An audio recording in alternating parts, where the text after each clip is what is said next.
जय हिंद बच्चों। चलिए आज हम लोग आए हैं ये विष के दांत को लेकर के।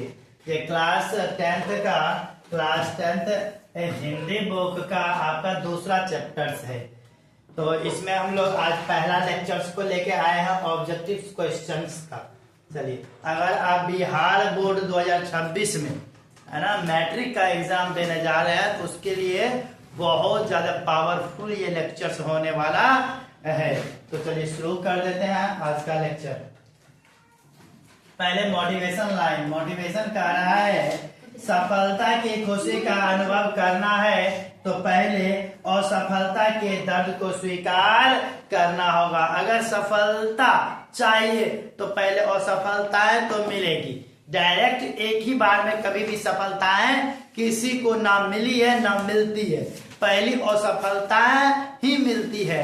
पहले उससे असफलताओं से आप सीखिए क्या कमी रह गया, फिर उसमें सुधार कीजिए, तब आप सफल हो सकते हैं। तो असफलताओं से घबराना नहीं है, असफलताओं को घबराकर अपने लक्ष्य को छोड़ना नहीं है, और सफलताओं से सीख करके और सफलता की ओर आगे बढ़ने का कदम बढ़ाना है। तब अपने जीवन में क्या हो सकते हैं, सफल हो सकते हैं। चाहे जो भी सफल व्यक्ति का एग्जाम्पल्स उठा लीजिए, सबके जीवन में संघर्ष रहा है, सब कभी न कभी शुरू में असफल हुआ है। चाहे वह फिल्म इंडस्ट्री का अमिताभ बच्चन ही क्यों ना हो, कई बार उनको असफलताओं का सामना करना पड़ा, उसके बाद आज सफलता के शिखर पे हैं वो लोग, है ना। तो इसलिए असफलताएं जीवन में आती है, लेकिन उस असफलताओं से सीख करके जीवन में आगे बढ़ना है, तब सफलताएं मिलती है। तो चलिए ये मोटिवेशन लाइन के साथ आज का जो है ना लेक्चर शुरू करते हैं। पहला क्वेश्चन आज है, इसके अनुसार सेना के सिद्धांतों को भी बदल लिया था, है ना। इसके अनुसार सेना जो थे सेन साहब सिद्धांतों को भी बदल लिया था। बेटियों के अनुसार बदला था, खोखा के अनुसार बदला था, मदन के अनुसार बदला था, गिरिधर के अनुसार बदला था। देखिएगा, तो बेटियों के अनुसार तो नहीं बदला था। बेटी तो 5 गो थी, बहुत सुशील और समझदार, उसको जैसे कहती थी वैसे करती थी, उसके अनुसार तो कोई दिक्कत नहीं थी। मदन तो गिरधर का था, एक नौकर का बेटा था। ये मदन गिरधर जो है ना, ये तो नौकर था, इसका बेटा मदन था, इसके अनुसार नहीं। खोखा इसका एकलौता बेटा, उसके अनुसार सारे नियम कानून बदल देते थे, है ना। तो इसका ऑप्शन नंबर क्या आ जाएंगे आपका, ऑप्शन नंबर डी होंगे सही आंसर। चलिए अगले क्वेश्चन पे बढ़ जाते हैं। अगला क्वेश्चन बोल रहा है, ऐसे ही लड़के आगे चलकर गुंडे, चोर, डाकू बनते हैं। यह पंक्ति कहानी किस पात्र ने कही है, मतलब यह बात बोला कौन है ना।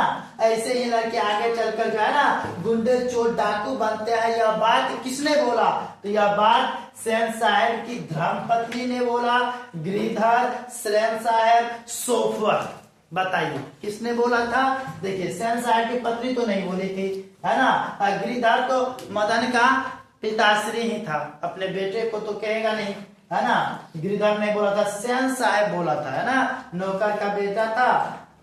तो इसलिए मदन को कहा था कि ऐसे ही चलकर लड़के आगे चलकर गुंडे, चोर और डाकू बनते हैं। अपना बेटा बहुत हरपट्टी करता था, उसको कुछ नहीं कहता था, है कि नहीं, और दूसरे के बेटे पे बड़ा निगाह रखता था। अगला क्वेश्चन देखते हैं।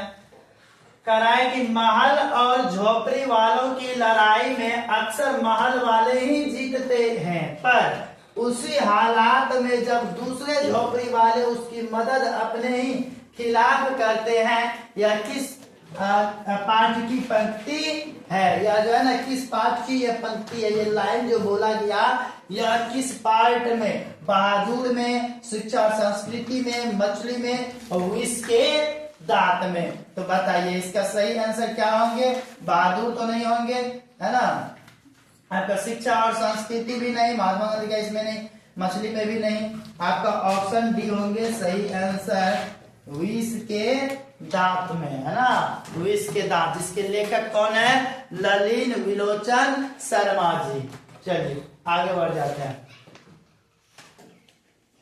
आगे बोल रहा है मोटर को कोई खतरा हो सकता है तो डैश से। अगर मोटर कार जो था अगर उसको खतरा था कोई चीज से तो किस चीज से खतरा, बताइए। बहुत इंटरेस्टिंग कहानी, सुनिएगा तो बहुत मजा आएगा इस कहानी में, है ना। बताइए, खोखा से खतरा था, मदन से खतरा था, सीमा से शेफाली। सीमा शेफाली बेटी से तो कोई खतरा ही नहीं था, बहुत सुशील लड़की थी, है ना, एकदम शांत। मदन से नहीं, मदन तो गिर गया। खोखा से खतरा था, अगर खतरा किसी से था तो वो था खोखा साहब से, है ना। कब तोड़ फोड़ कर देगा और उसको कहने वाला कोई नहीं, उसको कोई कुछ कह भी नहीं सकता। चलिए,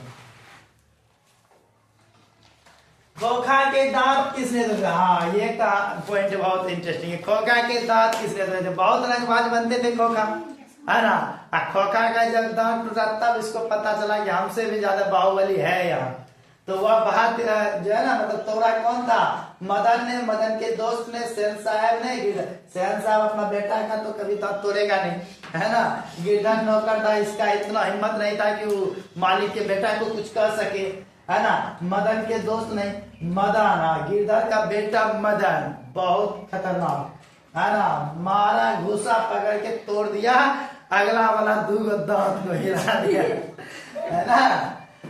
चलिए आगे, सेन साहब की कार की कीमत है। कार की कीमत कितनी थी?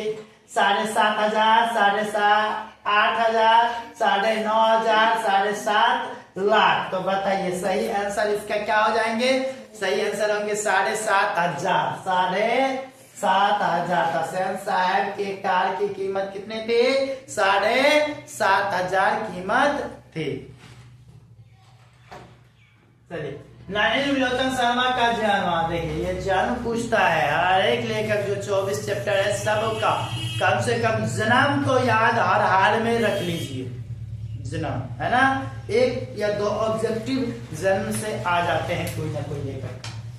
चलिए, तो इनका जन्म कब हुआ था? तो आप सही आंसर इसमें बता सकते हैं 1916 में इसका जन्म होता है। ये तो आपको रखना नहीं पड़ेगा, याद तो करना ही पड़ेगा। आगे, विष के दांत शीर्षक पाठ विधा है। क्या है विष की दांत? निबंध है, कहानी है, रेखा चित्र है, डायरी है।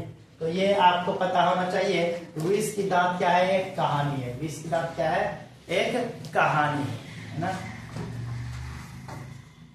आगे, सेन साहब की आंखों का तारा है। हाँ, आंखों का तारा, सेन साहब की आंखों का तारा क्या? आंखों का तारा मतलब अत्यंत प्यारा। आंखों का तारा मतलब अत्यंत प्यारा, है ना। तो का था अत्यंत प्यारा, खोखा, खोखी, खोखी खोखी यानी पुत्री के बारे में बोल रहे हैं, है ना।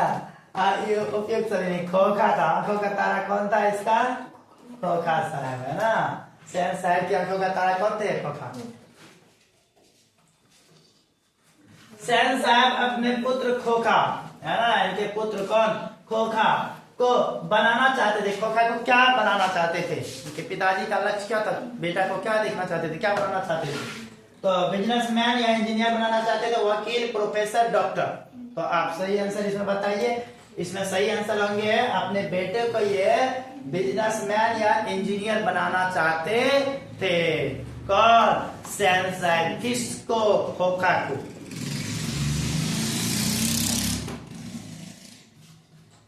विष के दांत कहानी के रचयिता कौन है? लेखक। अब कितना पढ़ाने के बाद आपको लेखक तो याद हो ही जाना चाहिए। वे लेखक है इसका कौन? ललित विलोचन शर्मा जी, जिसका जन्म 1916 ईस्वी को हुआ था, है ना। तो चलिए, ललित विलोचन शर्मा। अगला, हाँ, ये देखिए पांचों पुत्री इनका, सीमा, रजनी, आलो, शेफाली, आरती, हाँ, ये पांचों नाम याद रखिएगा। सीमा, रजनी, आलो, शेफाली, आरती, पांचों किसकी बहनें थी? बहन ये किसकी थी? यानी इसके भाई का नाम क्या था ये बताना है। मदन, खोखा, लेखक, सेन साहब, है ना। लेखक का तो नहीं थी, सेन साहब की तो पुत्री हो गई, है ना। तो ये दोनों खत्म है ना। आपका खोखा की क्या थे? बहन थे, मदन की नहीं, है ना। खोखा की बांधे कौन? सीमा, रजनी, आलो, शेफाली, आरती। 5 याद रखिएगा। सेन साहेब की कितनी पुत्री? 5 पुत्री, 1 पुत्री। ये भी पूछेगा पुत्री कितने थे? 5, है ना। पांचों का नाम याद रख लीजिए। सीमा, रजनी, आलो, शेफाली, आरती। 2020 में पूछा गया प्रश्न। मदन के लिए क्या खाना मामूली बात है? क्या खाना उसके लिए मामूली बात है ना। तो क्या दुत्कार खाना मामूली बात है? नहीं। प्यार खाना मामूली बात नहीं, ये नहीं होगा। चैप्टर के अनुसार देखना है। फटकार नहीं, फटकार तो बात आती है ना।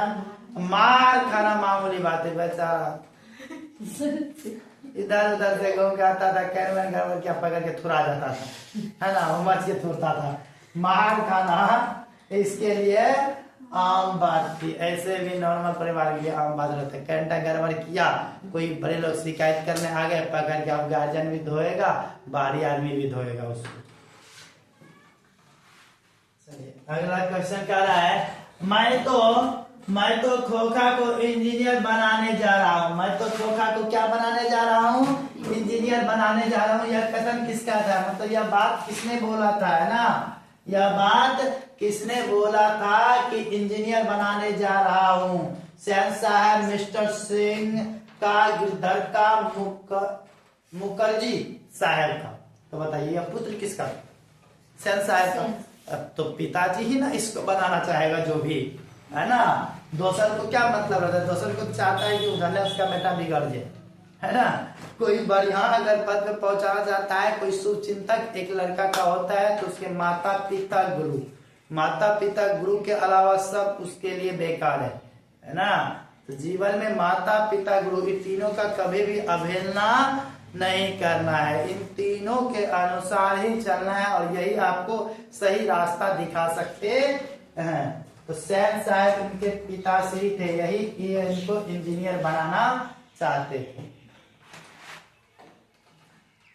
आगे, सेन साहब की 5 लड़कियां कैसी थी? 5 लड़कियां कैसी थी? उदंड थी? बिल्कुल नहीं, उदंड तो बिल्कुल ही नहीं थी। नासमझ, मूर्ख, सुशील लड़की थी, एकदम सुशील मतलब सीधा साधा, है ना। जैसे कहिए जो कहिए, आराम से सिंपल काम करेगी। मतलब कैसी तामझाम आजकल की लड़कियों के जैसा नहीं लगती। आजकल का तो आम सुनेगी लीची, है ना, चल देगी कहीं और, न हमने कर लियो, है ना। आजकल की लड़कियों का तो बात ही जुदा है ना। किसी के अंदर रहना नहीं चाहती है ना। तो ये लड़कियां 5 लेकिन सुशील लड़कियां थी, है ना। ऐसी सुशील लड़कियां होनी चाहिए, है ना। विष के दांत शीर्षक पाठ किस कहानी संग्रह से लिया गया है? 2023 का पूछा गया क्वेश्चन है। मित्र मिलन से, विष के दांत तथा अन्य कहानियां, कुहासा, मौत का नागर। सही आंसर बताइए। विष के दांत तथा अन्य कहानियां, यहीं से लिया गया है विष के दांत को। कोई आपत्ति? आगे,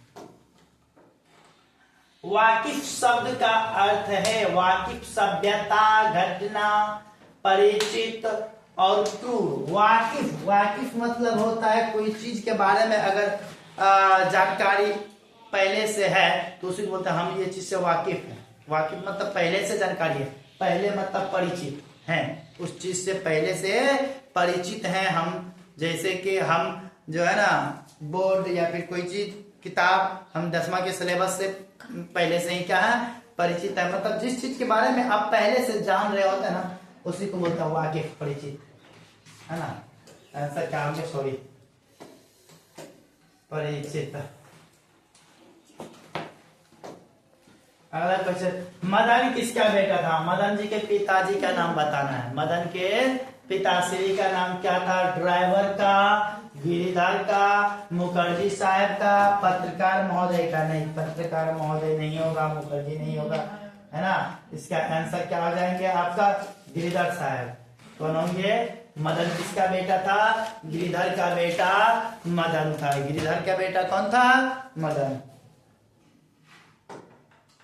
आगे, लेखक नलिनी विलोचन शर्मा के माता जी का नाम क्या था? अब इस चीज को तो याद ही रखना पड़ेगा। माता जी का नाम क्या था? लीलावती, रत्नावती, कमलावती, प्रभावती। इसका सही आंसर आप बता सकते हैं क्या होंगे? रत्नावती शर्मा होंगे। रत्नावती शर्मा। आगे चलिए, ये रहा आपके आज के लेक्चर्स का लास्ट क्वेश्चन। आप क्वेश्चन बैंक उठा करके क्लास 10 का देख सकते हैं। 20 का 20 क्वेश्चन बैंक का लिया गया है ना, जो आपको बहुत मोटिवेट करेगा आगे एग्जाम के लिए।